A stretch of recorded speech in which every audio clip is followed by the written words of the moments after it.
Welcome to what is fundamentally an experiment. Within the last 4 years, we have had three crises. The pandemic, the energy crisis, and the inflation crisis. It's the biggest global economic event in 100 years. 4 years ago, I sat down with our CEO where he said, Henrik, our world or our industry will change irreversibly because of this pandemic. And I want you to figure out how it will change. When you run into resistance, it's not because it's wrong, but you're touching upon something that is important. That's when resistance is born.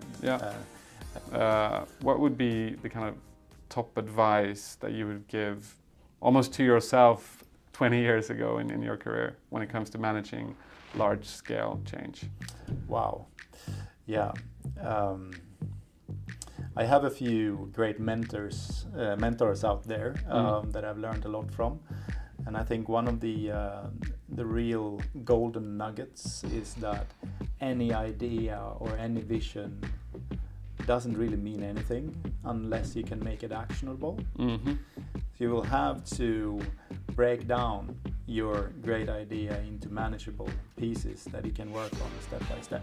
That's so fascinating. I read a study that pointed out that it's only 5% of senior executives who've ever received that type of training. How do you move from a vision to an actionable plan? Yeah. It's one thing that really stands out from reading the book and also from the dialogues we have had on these different topics. And that's the gap that exists probably pretty much in any company between strategy formulation and activation or execution. Because there is nothing that says that you will be able to do any movement once you've just formulated your strategy. Welcome to what is fundamentally an experiment. The experiment is this. The last decade, I've been dedicating my life to the pursuit of excellence in the field of strategy execution. This decade culminated in a book, The Execution Revolution. And all of this comes in the context also of a decade that's brought more change than ever before in human history. And I don't think people necessarily think about this or visualize this as clearly. What change and what disruptions will the coming years that we have left, that I have left in my career, really bring? What will the future of work really look like in 30 years? That was really the essence of why I wrote the book. It's a blueprint for leaders in terms of how to affect change in their ecosystems. So this experiment is seeing what value would come out of conversations with other senior leaders around the principles of execution. And ultimately, you, the audience, will be the judge if this will be a one-off episode or if this is a series that will continue beyond this episode. So to kick things off, I have the pleasure of welcoming Henrik Jarleskog. We first actually met at my book launch, and Henrik, to me, really stood out of the audience based on the quality of questions that he asked. So that led to a lunch, and today we're here. So welcome, Henrik. Thank you very much. Can you please tell us who are you and what is the future work that you've been driving now? Yeah, it's my pleasure to be here, Johan, and thank you for inviting me. Yes, I'm working for Sodexo, one of the world's largest employers. We are the 19th largest employer, and we do food solutions and we do facilities management, or more or less we are in the business of workplace, making sure that the companies of this world can operate the best they can. Yeah, and that must have been one heck of an industry to be in during COVID, for example. Yeah. Can you tell us a little bit about what has the disruptions last years been for Sodexo? Yeah, it has been a learning experience, let's call it that, because within the last 4 years, we have had three crises. The pandemic, the energy crisis, and the inflation crisis. And the pandemic was probably, it was the first one, but it's also probably the most, I would say, severe one from a disruption perspective. Or as Nick Bloom at Stanford University says, it's the biggest global economic event in 100 years. And suddenly, when a pandemic hits and nobody is in the office anymore in the countries of this world, it's the bottom line. Can you quantify that? Like what did that end up doing for your revenue, for example? So if we were a 22 billion euro revenue company before the pandemic hit, I'd say we were, I can't say the exact number, but between 30 and 50% lower after just a quarter. Yeah. So we had to shift focus and really adapt to the new reality. Yeah. And what's interesting with your career is that you were really at the hot seat of that. So you were head of strategy at the time, and now your role is head of future work. Yeah. What does that title mean, and what's on your kind of job description now? Yeah, so the head of strategy is probably the easiest one to understand. Being the right hand to the CEO and leading the leadership team, making sure that we do whatever we can to be more competitive. Now, 4 years ago, I sat down with our CEO where he said, Henrik, our world or our industry will change irreversibly because of this pandemic. And I want you to figure out how it will change.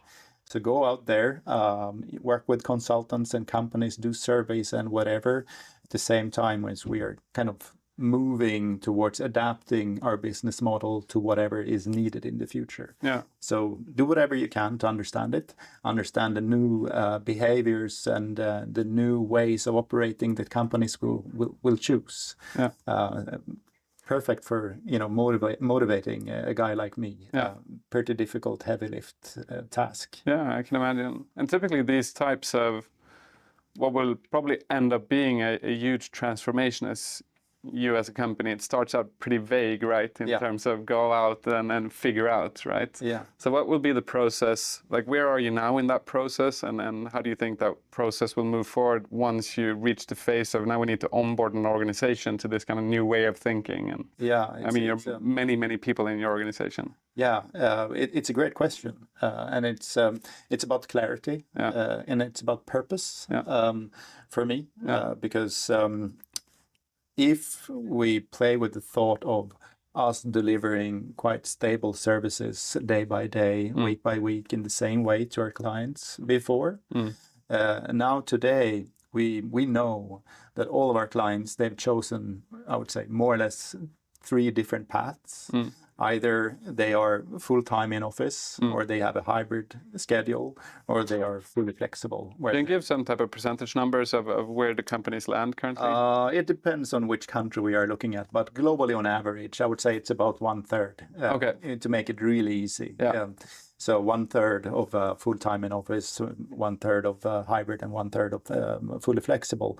But according to our measurements, or what I look at most is like Flex Index, a company who actually measures this.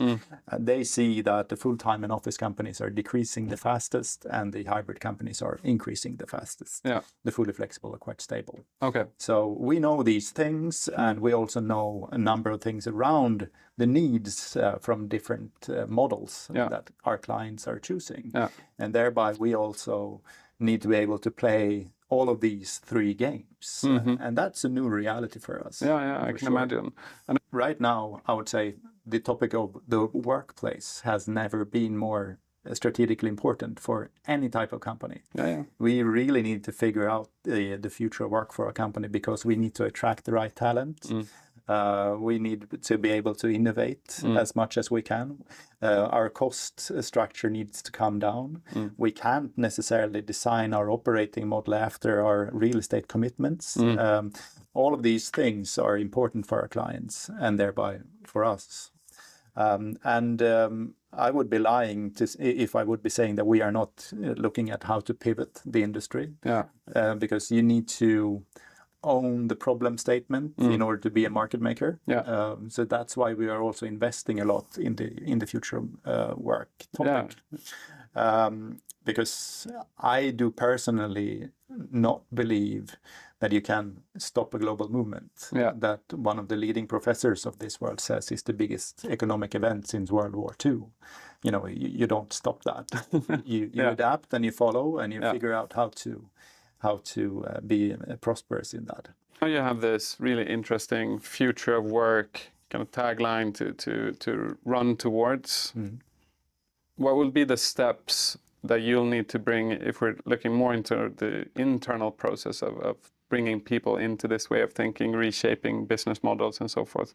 What will be the way that you roll this out, provided that there's a clear path to roll towards, given what your analysis will make out of it? Yeah, it's a great question, and it's a difficult one, because we have, I usually call it the playing double pianos. Okay. So we need to keep on working in the more classic way that we always have done, delivering quite static but great services to our clients, but at the same time then building up capacity and understanding for the new way of delivering.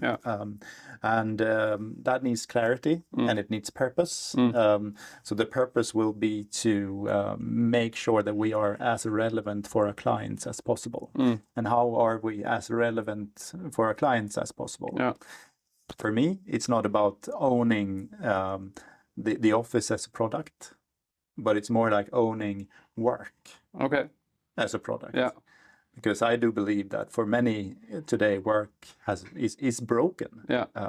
People feel lost. People feel disconnected. Maybe overwhelmed with a lot of technological tools. Maybe disorganized because of leaders not being ready to lead in a hybrid or fully remote environment. Still, they will be our clients in the future. And I think that's about the purpose of owning work. At least for me. And the more I've come to learn about this, strategy is really large-scale behavior change. So ultimately, you can have all the kind of cool ideas about business development that you want, but it's the ability to kind of scale that across large organizations. And it's not just going to be differences within sales. It's obviously going to be differences in the delivery model, the financing model of it. And you have ties into the kind of property as well. How will that kind of shape out? And you drive it also across how many countries? 16 countries? Yeah, 16. So it's a massive kind of change that you're perhaps about to undertake. What does that mean? You said that you report directly to the CEO. What does that mean? What does your conversations look like in terms of undertaking this kind of massive change? That's a big question, and I really love it. And also I will be asking you a question, I think, around it, because as you say, you need to be really creative when you're working with large-scale transformation and strategy. And I'd say that 16 countries are 16 different markets for us. We have 16 different competitive fields with different sets of competitors. We have also 16 different capabilities in these 16 countries where we are either great at delivering a food solution to top line, financial institutions where we really are the flagship. In some countries, we are really strong in the facilities management services. So I think what we have understood, or what I understood during my last 4 years as head of strategy, working with these questions, is that you really have to rely on local expertise. Yes, of course, you can get a global mission letter, and you can really dig deep in that one and create a regional strategy with your 16 CEOs and functional leaders, and really build a cohesive picture on it and get motivated. But the real thing happens when this gets translated by the local team, by the local expertise, and when they have the mandate to do what they do best, because no one knows better than them how to actually build a relevant strategy. So I think that's kind of how we break it down to create a closeness to reality when it comes to working with strategy, because otherwise, you can come into a situation where you get a strategy in your lap from above, so to speak, and feel, wow, how am I going to do this? I think that's the perception a lot of times from the organization, let's say, of kind of corporate has a new strategy, and it's kind of filled with jargon at times. And there's a risk, of course, that like future of work is more a jargon word if you don't fill it with the concrete actions into like what does this actually entail on your market with your competitive field and your capabilities and so forth. So I think from my experience, it is going to be like a combination of a top-down process that this is the direction that we're going, and really spend a lot of time, especially in the management team, building a super clear structure within that team so that we know that we perceive it the same way. And then once you've gotten there, you can start communicating.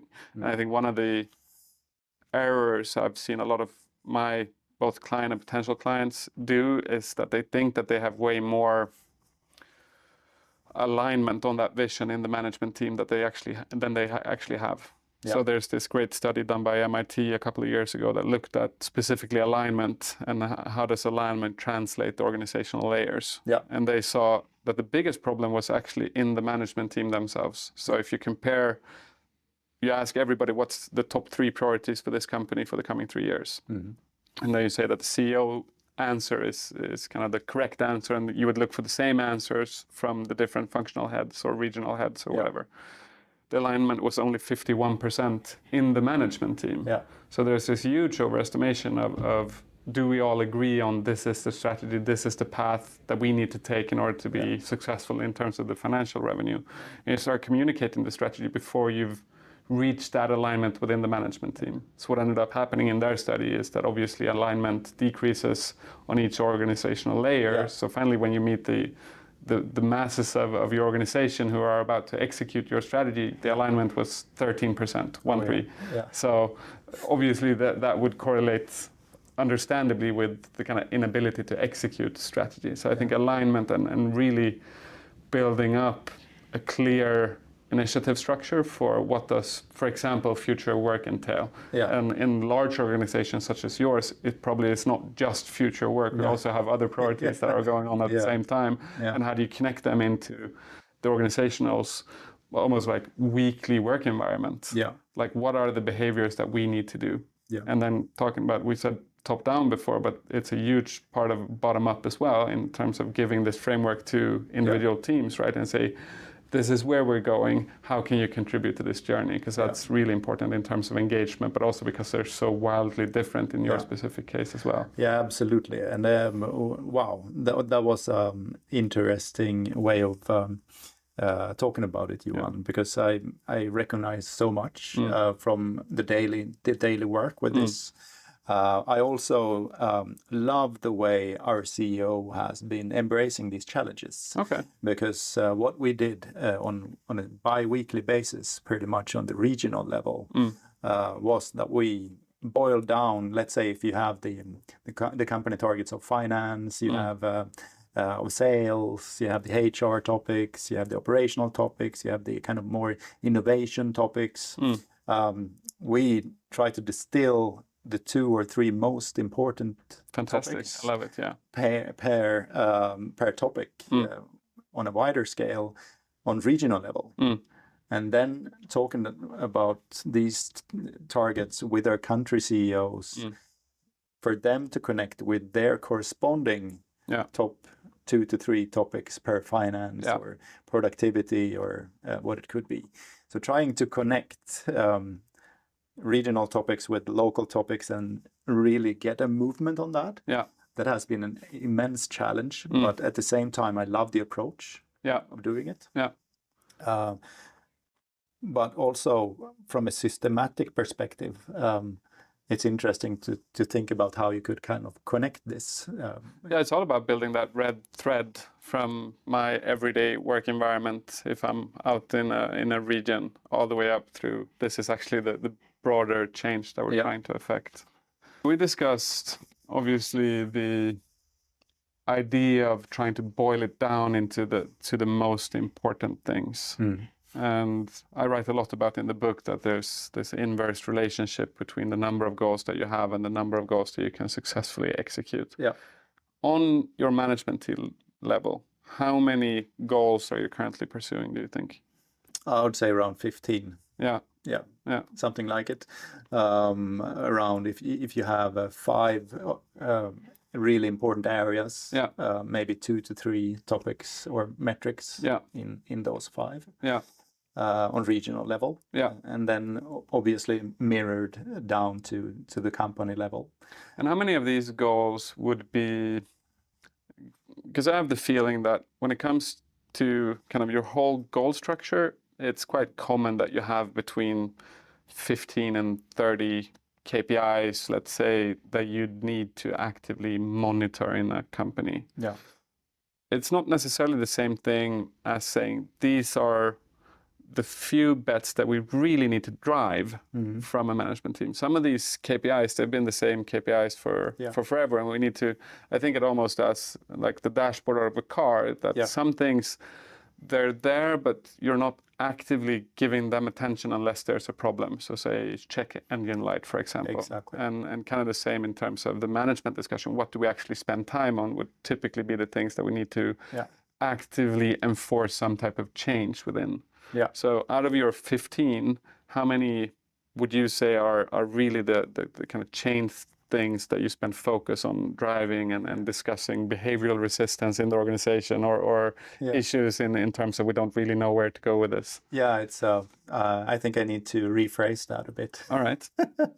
Because those 15 that I was thinking about are the really important ones. Wow. Yeah. Then, you have below that kind of an OKR structure that we have been implementing over the last years for kind of QBR reasons. Then we are looking at 50, 60 KPIs that we are following up per country, obviously. And the way to prioritize that we have chosen is more or less a traffic light structure. Okay. So handling the topics that really need attention. That's the way we do it. So we don't start kind of from the top to the end in every quarterly business review and have a look at all of the metrics, but really prioritizing after where we can make a difference. I would say the typical advice that I would kind of provide management, because this is how it typically looks when we start working with clients, for example, and with the client work that we've done before. So you have a list of 15, and it's almost going to be an impossible conversation saying what goal out of this 15 isn't important enough to be felt as a priority one. But what you can have a discussion around is if we were to hypothetically rate the financial impact out of each of these goals, we would see that some of them are more financially impactful than the others. So what we typically do in a management team is that it can be as simple as you do this, some type of pre-work, probably in terms of kind of rating from big and small, and people are going to have different opinions as well on the financial potential out of different initiatives. But ultimately you end up in almost like a voting session where the CEO has a veto as well, saying what, if you can only choose your kind of top 3, what are those top 3? So you can have a pretty quick discussion. It wouldn't take more than necessarily an hour or 2 to find that out of these 15, these are the 2 or 3 that, if achieved, would really be game changers for us. And that could be a way forward, because there is always, with 15 goals, you run the risk of kind of ambition outstripping ability to execute. 15 is a lot, especially if you look into the kind of science perspective of it. It is a lot, something to be wary of. And especially with like big change on the horizon, it is going to be a challenge kind of balancing operational excellence with really change, right? And you only have so much attention to give each kind of regional management team and guidance, and they only have so much space on their management teams and so much time to kind of run things, right?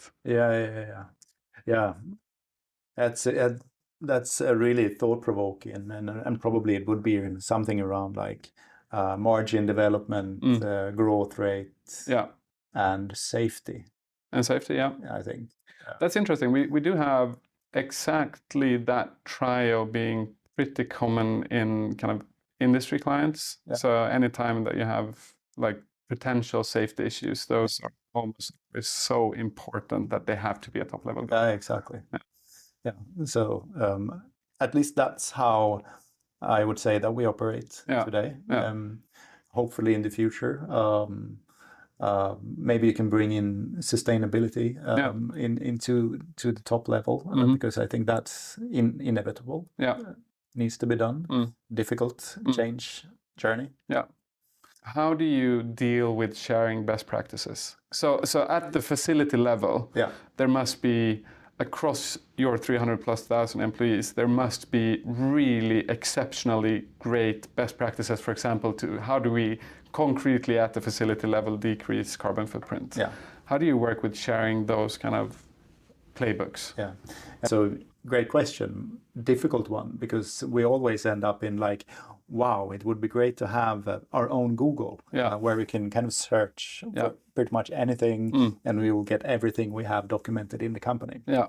Obviously, difficult thing to do before, but maybe in the future with help of AI, I think it will be something that's much easier to do. Because we saw from a platform perspective, obviously we build strategy execution software, so we see a lot of kind of attempts to capture from this type of team. If you're a finance team, for example, you would almost always have one of these 7 goals, right? It's pretty generic across industries. And then we see teams trying to figure out what would the activities be to optimize for that goal. And you can start seeing kind of mathematical correlations between this activity tends to optimize better for this outcome. So we started, and this was actually before AI, this was 3-4 years ago, we started building what we call the library, knowledge hub of these are really strong mathematical correlated activities to goals. One thing that kind of struck us when we developed this was it's almost not just a question of bringing knowledge. It's so much helping team leaders in the scenario to actually adapt the best practice. Even if it's available, that's not necessarily enough. You have a tendency and a preference, I would say, to want to do it in your own way. And don't necessarily take the time to take a step back and look into. So trying to build a structure where not just we collect, but also we ensure that. So we had a period of time where we started to experiment with, if you run some other activities that is not part of the best practice database, let's call it, we at least want to be aware of that you're trying something different. And maybe that then becomes a question, why have you consciously chosen something different because you believe that your idea is a better idea, or is it just because you don't spend time looking at the existing best practice ideas that we have and trying to see how much is it a question of a knowledge gap versus a question of I just want to run things as I've always kind of run it. And I think my perception is that it's more a question of traditionalism. Absolutely. Than it is a question of just capturing the best practice. I fully agree with you on that one. I did a few years as head of Lean Six Sigma for CBRE at the time. And a lot of that work was about figuring out how to find new leading practices or sharing best practices and really making sure that we can kind of spread that. But I guess the real power of it is inspiration or providing ideas for how to do it. Because the not invented here syndrome is very strong. It's difficult to just accept somebody else's way of working at your spot, because probably it's, you feel and you believe it's unique, although there are many things that are in common. But I don't think anyone should remove the power and energy that comes from trying to innovate for the better. And that's a good point as well. You don't want to be too limiting in providing an autonomy for that type of experimentation. I don't want to be forced. And you thrive when you're autonomous. You thrive when you are trusted that you will be the one that come up with the best ideas for how to improve. But nonetheless, you will be appreciative of great ideas to help you. And from more the corporate perspective, how can we make these ideas as actionable as possible? I think that was one of the kind of breakthroughs for us. How quickly can we help the team leader to go from that's a cool idea to this is how we would actually do it, providing the kind of step templates for this is step one, and there is all of the documentation that's needed to complete step one. So if we can decrease the time that the team leader would spend planning, for example, or researching. And I think that's the same for like if you want to make your sales organization pivot how they do sales, you have to look into how is this a faster sales process, because that's what's incentivizing them. Yeah, I think you're onto something that is really interesting here, because it touches two of the biggest things that I do is change management and kind of transformation work. And when you're doing that, and when you're talking about speed of change or speed of finding new ways of working, it's a lot of the time connected to resistance. So I think that's a super interesting topic. But my experience tells me that when you run into resistance, it's not because it's wrong, but you're touching upon something that is important. That's when resistance is born. And I think my advice is when resistance happens is that you really have to listen deeply why the resistance occurs, and then trying to figure out, and understand that if we change, probably there is a belief that we will lose something.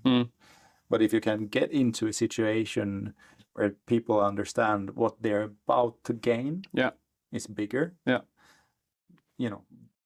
then you've found the right way of removing that resistance gradually, step by step. It's so much about almost a personal preference to almost like delayed gratification. I think is part of the problem, that you experience that, like my if you're in sales, for example, my bonus is built on the revenue that I can really see in my pipeline here and now, and building up a solutions-based whatever might be really awesome in 3 years, but that's really not my kind of incentive horizon that I operate towards. So, and I think this is true for almost any strategic change.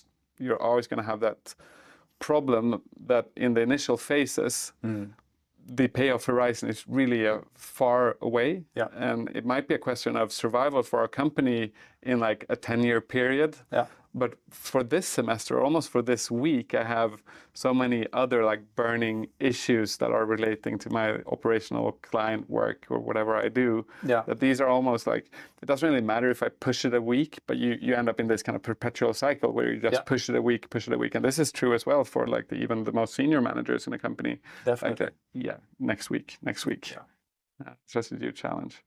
What would be... visualize a more junior change agent than yourself. What would be the kind of top advice that you would give almost to yourself 20 years ago in your career when it comes to managing large scale change? Wow. I have a few great mentors out there that I've learned a lot from. And I think one of the real golden nuggets is that any idea or any vision doesn't really mean anything unless you can make it actionable. You will have to break down your great idea into manageable pieces that you can work on step by step. That's so fascinating. I read a study that pointed out that it's only 5% of senior executives who've ever received that type of training. How do you move from a vision to an actionable plan? Because I completely agree that that's one of the fundamental issues around change, that it's stuck at that kind of cool idea level. And I think that was one of the biggest learning things I got from my 6-7 years as a management consultant. Because that's where management consultants really can make a difference. When you bring a team in that are helping a company to slice an elephant of a problem, really make it actionable, step by step, push it out on a timeline, quarter by quarter, set some metrics to it and kind of outcomes that are expected, then people are suddenly seeing how to break down and work with this bit by bit. Yeah, and if it's small enough, it's also graspable from the operational point of view. Yeah. And I think a lot of resistance comes from that it's simply not at the level of it being understandable how it relates to my operational day-to-day yet.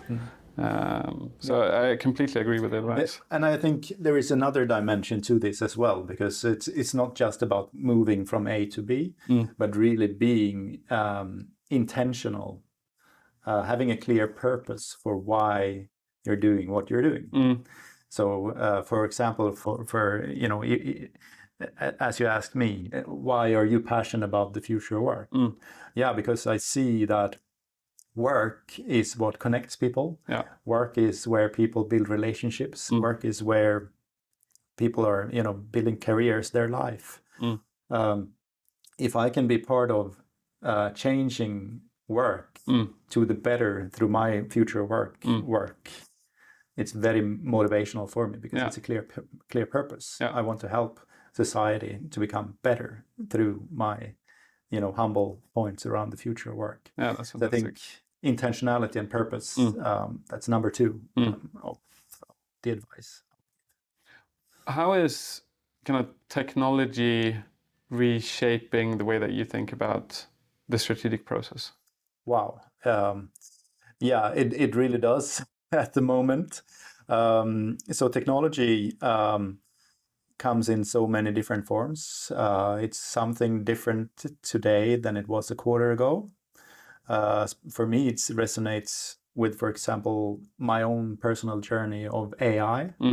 Over the last months, I've been really investing in understanding how I can use it as an individual, and as well how we as a company can use it for bigger, more technical projects. But I do believe that there is a huge potential in making technology work for you in a way. The more invisible technology is, the better it is, because then it really has, made its purpose, because you're using it without almost knowing it, but you're becoming so much more productive or so much more creative, or your team can come to, milestones in a speed never seen before. Yeah. And that's amazing. Many really large companies like you are kind of struggling with like a feeling of a death by 1,000 pilots for different technical implementations and so forth. Yes. How do you deal with the question of what do we really, from a corporate perspective, fund and drive when it comes to kind of technological aspects of your business?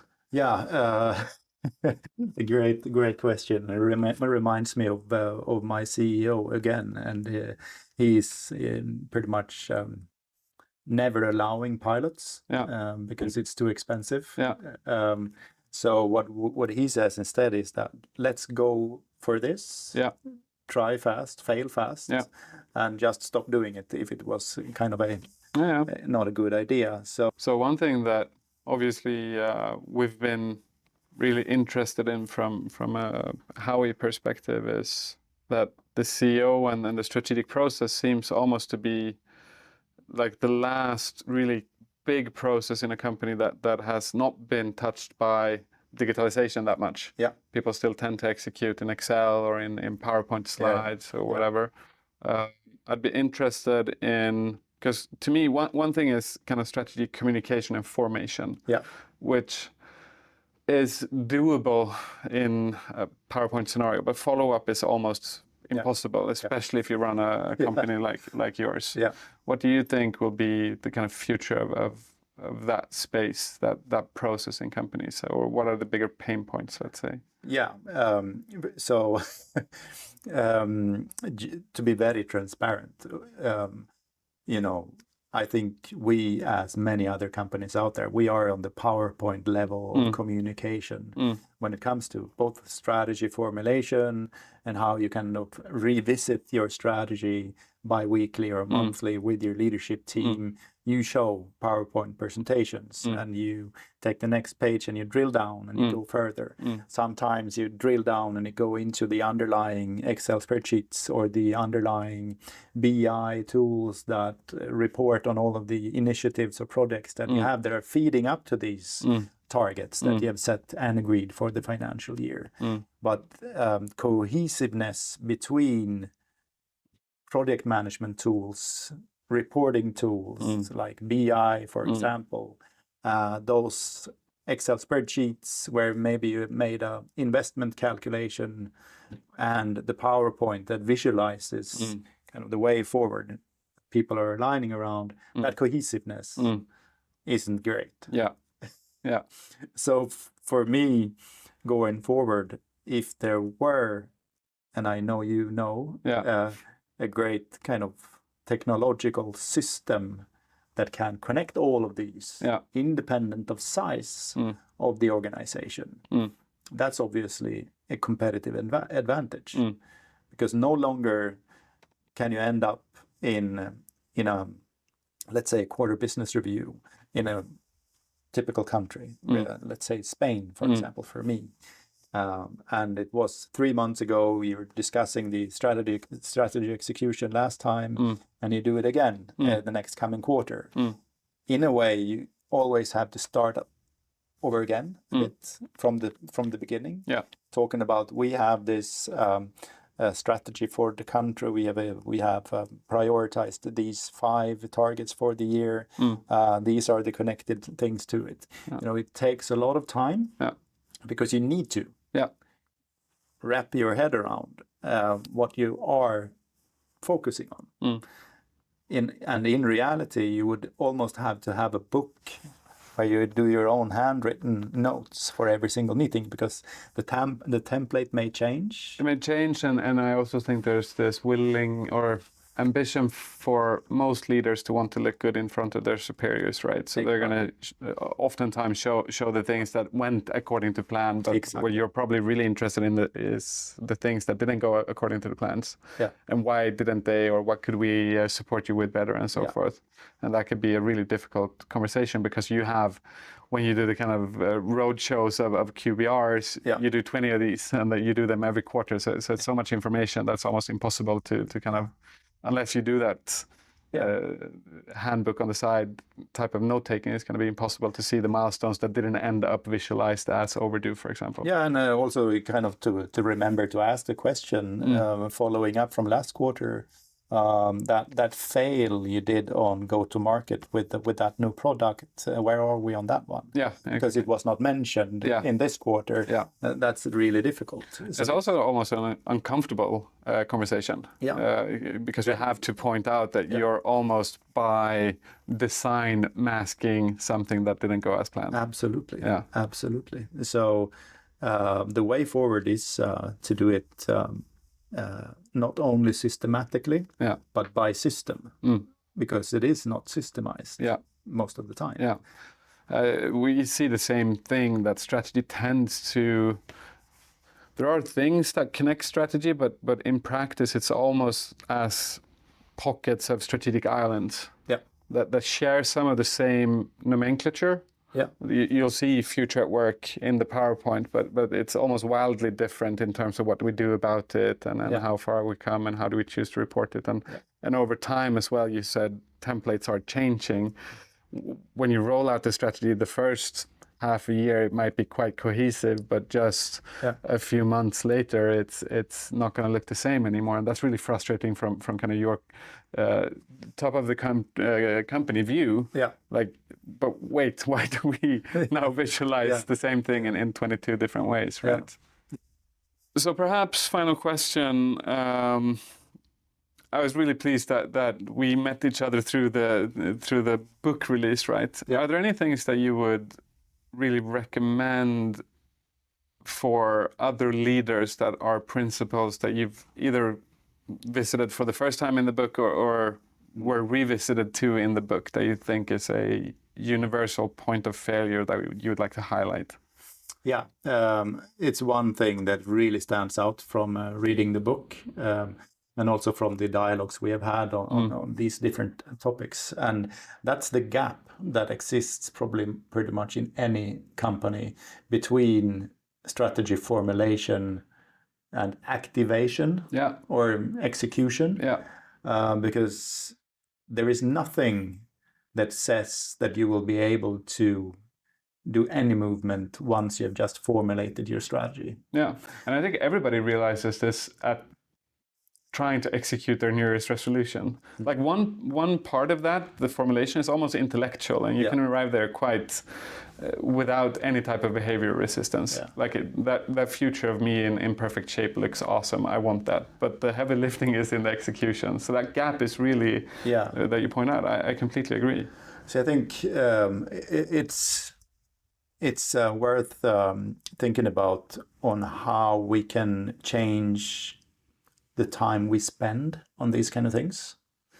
So elaborate. I'm thinking, like, how much time do an average client of yours spend on strategy formulation versus strategy execution, in percentage? I would say if you look at it as a process, what we try to help any manager really, but it would depend on kind of what hierarchical level you are, but it's to think consciously about what is my planning horizon? What's the planning horizon that makes sense? So for some more operational oriented teams, month is okay, but that's on the kind of short end. Quarter, and if you're the kind of top of company, sometimes half a year. But what you want to do is to take really a step back from your operational whirlwind and really start to think about what are the bigger things that would move the needle in terms of activities, milestones. So you already have the goals, that's perhaps a yearly cycle, but maybe 3 times a year, 4 times a year, if you're a management team, have a planning session that would be 2 or 3 hours long, and we only try to look at the bigger milestones. If you do that once per quarter, let's say, for half a day with your management team, and then you have kind of a roadmap of your most important highlights that you need to hit, then it's just about execution. So I would say the really highly successful teams, they spend roughly 10% of their time, if you aggregate it across a year, in kind of planning, and the rest of it is execution. And one reason why that 10% is not 5% is that you, within a quarter, within a half a year, also have reasons to pivot because things didn't go as you thought they'd go. Exactly. So it's a little bit more time. A new crisis on the horizon, for example. Exactly, new crisis on the horizon is a great example. But also from an organizational perspective, we have more than expected resistance in Germany, for example, and we need to spend time figuring out how do we effectively onboard them in a better way, for example. But most of the time, and what we believe really strongly about is how do we integrate the strategic activities into your daily week? Because it's a fight about your calendar at the end of the day. How do we ensure that you put a time block on Wednesday afternoon for this and actually do the thing that you thought that you'd do on that Wednesday afternoon? It all comes down to that. It's the same thing when you want to get into better shape. The fight is about going to the gym. It's not the broader ideas of what type of training I want. It's getting out of bed an hour earlier or over lunch or whatever it is. There's a sacrifice to it. And that's the point that you need to kind of win. And that's a difficult point as well, sadly. Yeah, definitely. And also interesting to hear that you were able to set a percentage of the time. Like 10%, they are really kind of well performing. 10% of the time you spend on planning. Because earlier in my life as well as a management consultant, we were exploring the idea of like looking at movie creation, for example. Movie creation is like a long movie, like a 2-3 hour movie, is planned like 70-80% of the time. And then 20-30% of the time is actually shooting. So there's something to learn there as well. Would you want to spend more than 10%? Would you be able to get more bang for the buck with your organization if you did or not? I don't know. It's an interesting question because I do also see that the worst performing teams, obviously they spend 0% of their time in the planning phase. So it's not a goal in itself to spend as little time as possible in planning, even though you want to spend the majority of your time in execution, right? So there is going to be this balancing act. And I think the most difficult behavior for team leaders is to take that step back, not be controlled by your calendar, but actually controlling your calendar, if that makes sense, and doing the same for your team. But there's this Swedish researcher called Simon Elvenes, who's done, you've heard of him as well, who's done fantastically interesting time studies on what does managers' time actually go to. So you asked me the question, how much time, looking at the time that you dedicate towards strategic tasks, what's the relationship between planning and execution in that time? But there's another percentage that we can discuss as well. How much time should you dedicate to the whole strategic process, if that makes sense? And there's a bunch of studies looking at this. Simon's is one, but I know the big consultancy houses has done a couple as well, where they kind of correlate the amount of time per like C-suite, middle management, employee level, and how much time that you actually should spend on strategic execution. That would entail both planning and execution. I think the consensus from those studies were that for the financial high performers, on the C-suite level, you spent roughly 30% of your total time on strategy. And that's kind of a lot. Like it's a day and a half a week, and not just around conference time. No. Every time, right? So that's a lot. That's interesting. And that would go down by hierarchical level. And I think the consensus was that if you can reach roughly 10% of the time on an employee level, that would and that would be hugely beneficial. So and that would be like 4 hours a week on things that have a payoff horizon that's more than half a year, let's say. And if you can get there, it's like this constant investment for the future. But the point about the employee level, to me, that's so interesting is once you start multiplying it with the number of people, you quickly see how massive in terms of investment in hours that layer provides. So if you can get some type of expectation going into the local teams that, an afternoon a week we dedicate to these things that have this little bit higher payoff horizon, and also scope it to there. It's not more than that either. It's not like tomorrow we only do the really complex solution-based sales for future work. No, we scope that to 4 hours a week, where it's about doing the sales pitch and what type of clients should we reach out to, and the new business development. And obsess around the clients, obsess around the competitors. Obsess around technology, really investing the time of understanding the movements out there, because that's also the origination of me, asking you, because you're working with so many clients on exactly this. There has to be some kind of a magic number almost, where where you do enough and you don't do too much. Exactly. And I think that comes back also to behavior resistance, because I do feel that whenever you bring something new, people are afraid of what am I going to lose, right? Both in terms of what do I do on my daily basis, there are fear about will my competency be enough in this kind of new future work? Will I be relevant at this workplace anymore, etc., etc. So if you can pretty clearly state out that, no, what we're actually talking about is that for 4.5 days a week, you're going to continue to do almost exactly what you do today. But we invest half a day a week in this new direction. That is what good looks like. It's much less of a kind of complete rehaul throughout the playbook in with the new. It's more a gradual transformation into new. And that's on the other side of things, it's enough. If you can enact that on a big enough scale, that it's going to be a huge amount of numbers invested in terms of hours on this transformation, bringing you the need that you'd need. That's fantastic. And it also brings me to thinking about analysis paralysis. Right? Absolutely, because if you spend too much time on planning or investigating or researching other clients or new trends or whatever it is, you will never get to execution. So you will pretty much close in on a year before you have started to execute, right? And that's probably the worst. And it's also a balancing act between getting it right from the first go and being iterative along the line. And I think I don't really have that magic number, like when are we ready to start executing? Because I love what you said about your CEO. Like, let's try it with our full heart and let's fail fast. Yeah. I think that's going to be true for a lot of the kind of strategic endeavors that you do, because there are more elements of risk involved. Yeah. We're trying them for the new time. Yeah.